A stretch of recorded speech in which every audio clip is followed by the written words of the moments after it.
वे पश्चिम में अपना एकाधिकार स्थापित कर सके, परंतु भारतीय व्यापारियों ने स्वयं को पहले ही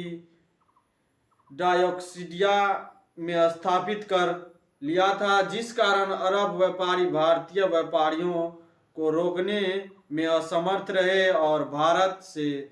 हाथी के दांत की वस्तुओं, कछुए की हड्डी, हीरे जवाहरात, रंग लोहा, लकड़ी आदि के साथ साथ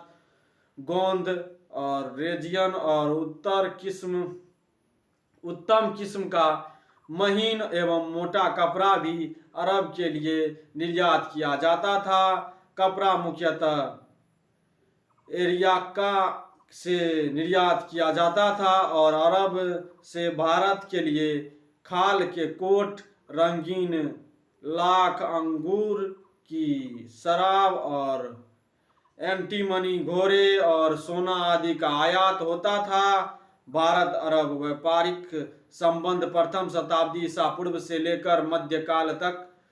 बरकरार रहा और 7वीं शताब्दी तक दोनों के बीच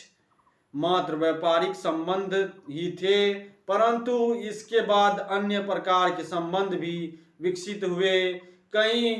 अरब यात्री और आक्रमणकारी भारत आए और भारत अरब संबंध को नए आयाम दिए। अब प्रश्न यह उठता है कि 7वीं शताब्दी तक भारत अरब संबंध मात्र व्यापारिक था और संबंध जो क्यों रहे, इसके पश्चात अन्य प्रकार के संबंध कैसे स्थापित हुए और 7वीं शताब्दी के प्रारंभ तक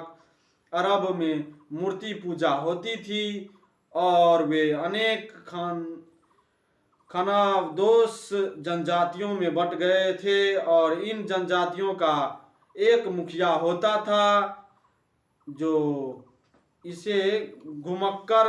जीवन व्यतीत करते थे और यह